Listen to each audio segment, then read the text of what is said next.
Olá, meus irmãos, que a paz de Cristo, que excede todo entendimento, esteja em nossos corações.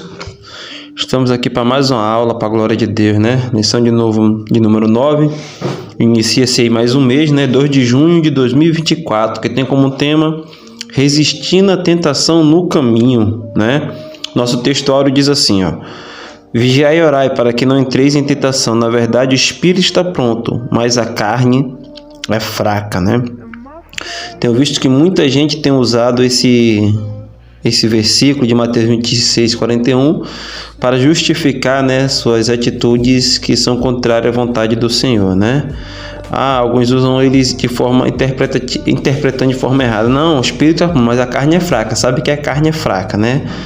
A carne é fraca porque, na verdade, nós não damos vazão ao Espírito, né? Nós não buscamos em oração, em jejum, em súplicas do Senhor. Então, a carne sempre vai ser fraca. Na verdade, aquilo que você mais alimentar na sua vida vai ser o que mais vai ter força, né? Seja tanto por bom como por ruim, né?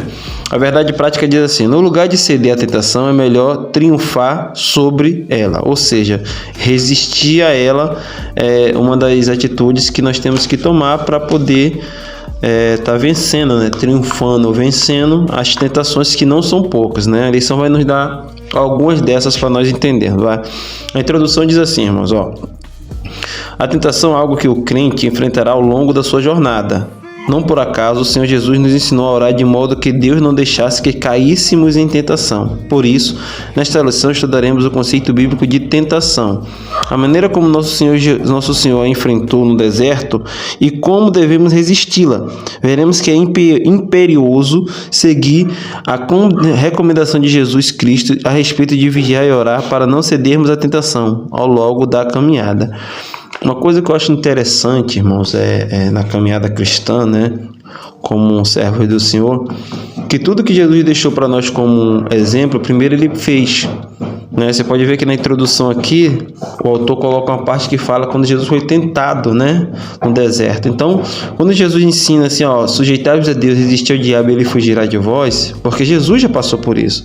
Essa é a diferença de quem serve a Cristo e de quem serve a outros deuses. Os outros deuses, eles não tiveram experiência humana, eles não sabem o que é viver na pele, tentação, desejo, vontade.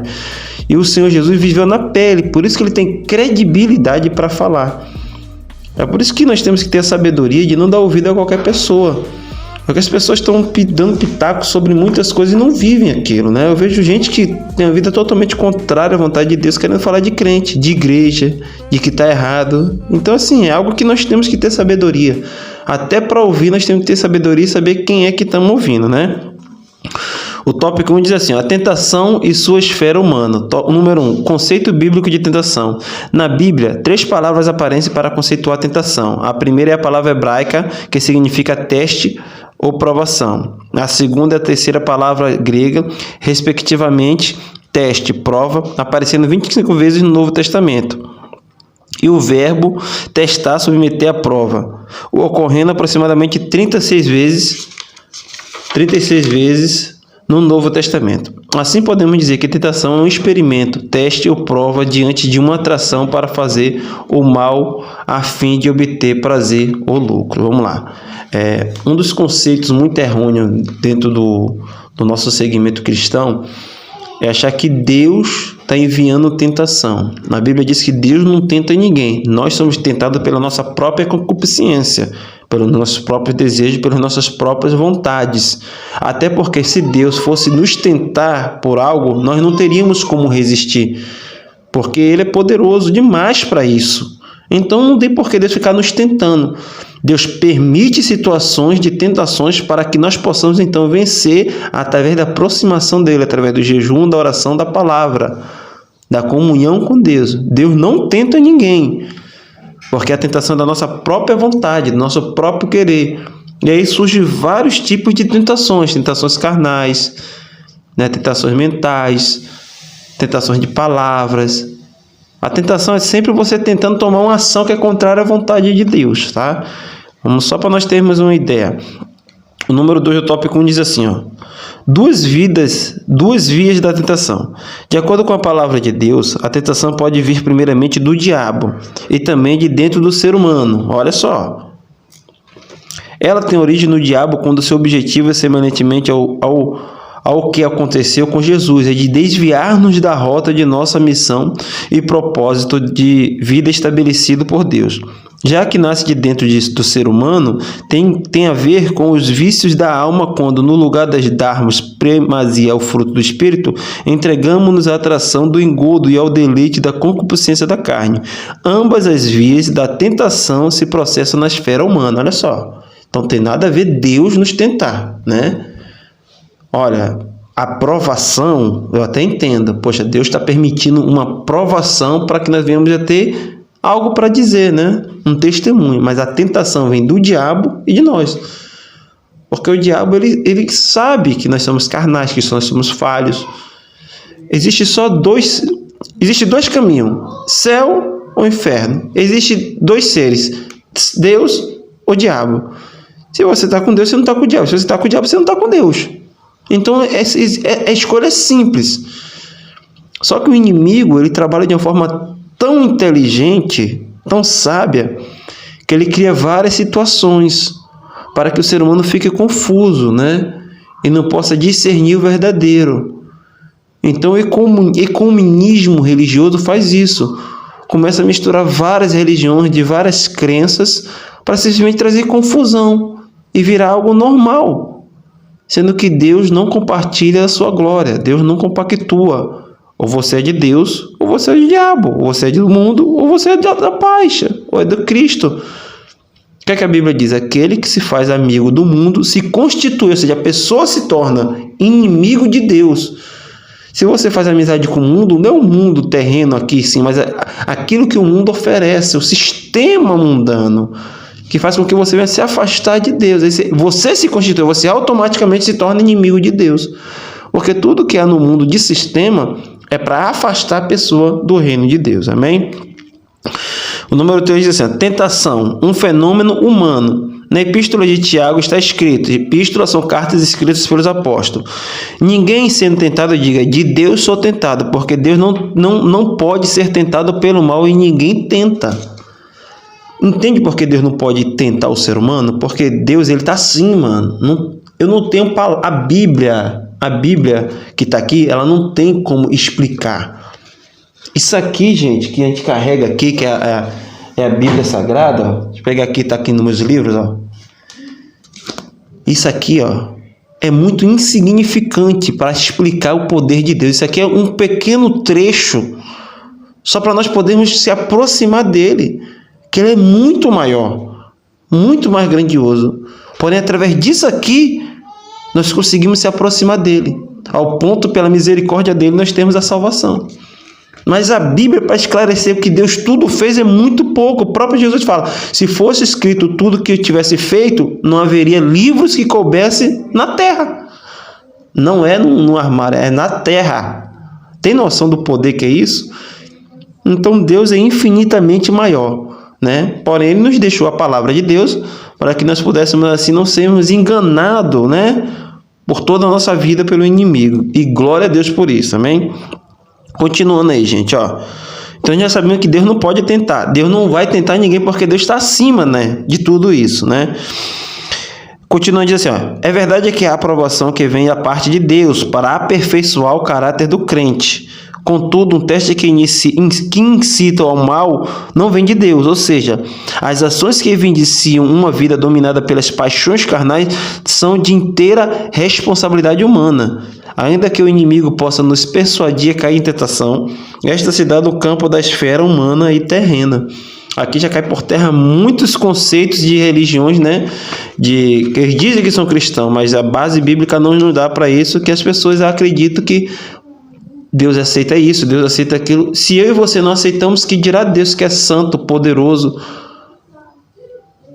É algo assim complexo demais. Então nós temos que ter sabedoria até para ouvir essas pessoas, né? Número 2 diz assim, ó. O Senhor Jesus e a tentação. A aprovação do Senhor Jesus. De acordo com o Evangelho de Mateus, após o batismo de Jesus, o Espírito Santo o conduziu ao deserto. Foram 40 dias sendo tentado por Satanás, uma intensa batalha espiritual contra o adversário, o príncipe deste mundo. O objetivo de Satanás era fazer com que Jesus desviasse de seu propósito, satisfazendo desejos e necessidades, contrariando a vontade de Deus. Esse é o maior objetivo do inimigo. Ele não quer simplesmente primeiro te destruir, ele quer que você saia do propósito. Porque você saindo do propósito, ele pode te levar para o inferno. Você tem que sair do propósito. Ele tem que fazer com que você... Ele não pode te obrigar. Ele tem que fazer com que você saia por livre e espontânea vontade. Quando você sai de espontânea vontade, você dá legalidade para ele agir contra a sua vida. Então o inimigo está a fim de você sair do... Qual é o seu propósito? O meu propósito nessa terra é ensinar, é pregar, é instruir, é evangelizar. É o meu chamado. E qual é o seu propósito? Ele quer que eu pare de dar as aulas, ele quer que eu pare de ensinar, ele quer que eu pare de trazer uma palavra. Esse é o meu propósito. Qual é o seu? O seu, às vezes, não é igual ao meu. Às vezes o seu é de estar dirigindo um culto, de louvor, cuidar da igreja, cuidar da social da igreja, a parte social da igreja, a parte da família. Então, há vários propósitos que o inimigo trabalha ferrenhamente para nos afastar. E quando nós nos afastamos, nós damos uma legalidade para que ele possa agir aí sim, com o nosso afastamento total da presença de Deus. Então, o inimigo, ele quer com que nós venhamos nos afastar do nosso propósito, mas que o Espírito Santo nos dê sabedoria para que nós nunca possamos ceder à vontade de Satanás. Continuando aí, ó. Por isso houve um ataque intenso do maligno contra o nosso Senhor, que resistiu sabiamente por meio de oração, do jejum e da palavra. Embora fisicamente frágil, o Senhor Jesus estava espiritualmente forte. O mundo espiritual, ele trabalha muito rápido, né? E nós temos que ter esse entendimento, e por mais que nós tenhamos compreensão, a gente nunca vai entender por completo, porque nós estamos dentro de uma matéria falível, né?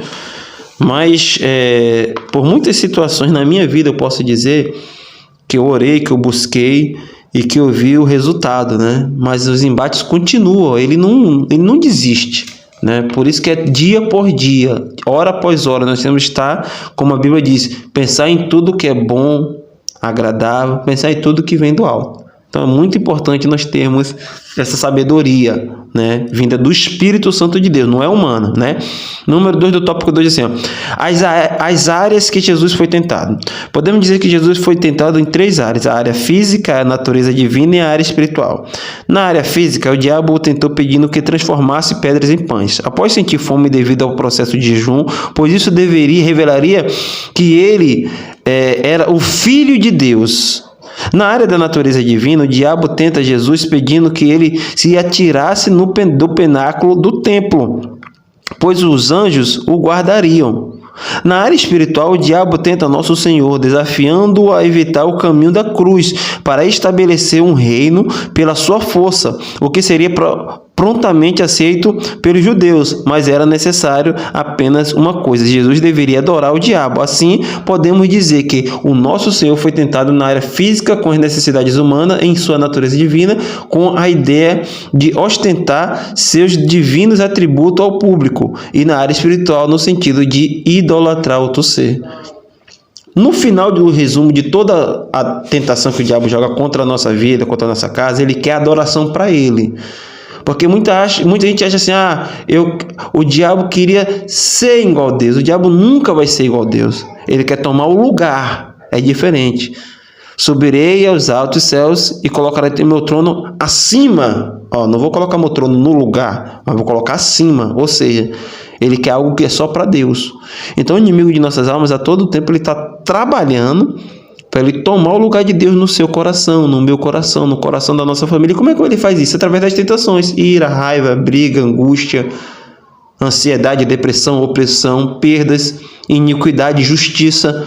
Você liga a televisão, é só roubo, é só morte, é só briga, é pai matando filho, é filho matando pai, mãe matando, pai matando filho envenenado, pai matando filho para atingir esposa que terminou o relacionamento. Então tudo isso nós temos que ter a sabedoria de entender que isso aí, querendo ou não, você e eu, se nós atentarmos na nossa visão, nós vamos se contaminando devagarzinho, sem falar da internet. Então isso é algo muito sério. O diabo, ele quer tomar o lugar de Deus em nossos corações. Por isso que nós temos que ter uma vida prática de oração, de meditação, ouvir pessoas muito boas de Deus, que nos instrui, que abre a nossa mente, nos dá um esclarecimento melhor acerca de Cristo, de Deus, para nós permanecermos até a volta de Cristo, que é essa a nossa intenção, amém? Número 3 do tópico 2 diz assim, ó: como Jesus venceu a tentação? Nosso Senhor venceu o diabo com a palavra de Deus. Em todas as áreas da tentação, ele respondeu: está escrito. Na primeira tentação, ele disse: está escrito, nem só de pão viverá o homem, mas de toda palavra que sai da boca de Deus. Na segunda tentação, ele disse: está escrito, não tentarás o Senhor teu Deus. Na terceira tentação, ele disse: vai-te, Satanás, porque está escrito, ao Senhor teu Deus adorarás somente e só a ele servirás. Nessa batalha espiritual contra o diabo, nosso Senhor sempre apelou para a exposição da palavra de Deus. Isso significa que ele via as Escrituras como autoridade suprema da fé e de prática. Assim, ao lado da oração e do jejum, conforme já estudamos, devemos vencer o inimigo de seus ardis tentadores com a palavra de Deus. Imitemos o nosso divino mestre. Aqui vai uma lição muito clara para muitas pessoas que acham que louvor, que acham que você está rodando, pulando, que você fazer certos tipos de situações que você vai vencer o inimigo. Ei, esquece. É pela palavra. A palavra é primordial em nossas vidas. Então nós temos que ter essa sabedoria. Use a palavra, porque Jesus deixou o maior exemplo, tá? Pensa que Deus, pensa que o inimigo se emociona ou que ele fica com medo quando vê a pessoa falando em línguas estranhas, que vê a pessoa rodando, rodopiando. Isso é só movimento. Tá? Só um movimento. Cantou um grande louvor. A Bíblia diz que quando Davi cantava louvores, acalmava o demônio que estava dentro de Esaú, o espírito maligno. Acalmava, mas não expulsava. Então o que expulsa, o que tira o mal é a palavra de Deus. É o nome de Jesus. Então vamos ter essa sabedoria, né? Tópico 13. Resistindo à tentação. Diz assim, todos somos tentados, né? Por mais que observemos as disciplinas da oração, do jejum e da leitura da palavra, o inimigo não deixará de nos tentar. Por esse motivo, temos de estar conscientes a respeito, visto que vivemos em uma cultura pós-moderna que, por meio de seus artistas, escritores, filósofos e até mesmo teólogos, intentam naturalizar o relativismo, procurando nos moldar conforme seus costumes mundanos. Diante disso, somos encorajados pelas Escrituras a assumir a postura de Cristo e a não se conformar com este mundo. Até o homem mais santo que você possa achar na terra, ele é tentado. E as tentações são diversas, irmão. Tem gente que é tentado pela carne, pela cobiça, pela inveja, pela mentira, pela fofoca, pela prostituição, feitiçaria. Pessoas que se acham demais pelo egoísmo, pela arrogância, pela prepotência. Gente, é muita coisa. E como é que nós faz para vencer isso? Em Cristo. Não tem fórmula secreta. Jejum, palavra e oração. Se humilhando diante de Deus, pedindo misericórdia. E a cada dia mais pedindo para ser lavado. Tirando o coração de pedra e colocando o coração de carne. Coloque uma coisa na sua cabeça, né? Na tábua do seu coração. Sempre há alguém melhor do que nós. Você prega muito, você canta muito, você é uma pessoa que Deus usa muito. Sempre vai ter alguém melhor que você. Porque isso é reino, vai passando de geração para geração. Se você acompanha alguém que você admira, que prega muito, que ensina muito bem, você ali se sente bem em ouvir, tem gente melhor.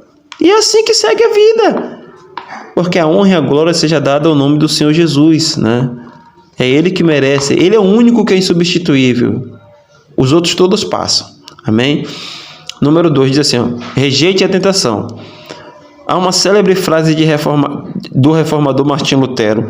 Você não pode impedir que os pássaros voem sobre sua cabeça, mas pode impedir que eles se instalem com seus ninhos. Embora não seja um versículo da Bíblia, a frase revela uma verdade que encontramos na palavra de Deus. Podemos percebê-la na fuga de José diante de mulher de Potifar, na atitude de Jó em fugir do mal. Assim, não podemos impedir que a tentação apareça, mas com a força do Espírito Santo podemos evitar que ela nos domine. Por isso, precisamos seguir o que o apóstolo Paulo escreveu a Timóteo: fuja de tudo que estimule as paixões da juventude. Portanto, ao longo da nossa jornada, a melhor estratégia é fugir da tentação. Ou seja, é coisa que a gente não pode lutar contra a carne. Então nós temos que fugir, mudar o foco de alguma forma para nós podermos vencer, né? Número 3 diz assim, arrependa-se. No meio da nossa caminhada, é possível que o crente ceda à tentação e, por isso, rompa a comunhão com Deus. Contudo, é possível restabelecer o relacionamento com Ele por meio da confissão de pecados, arrependimento e quebrantamento espiritual.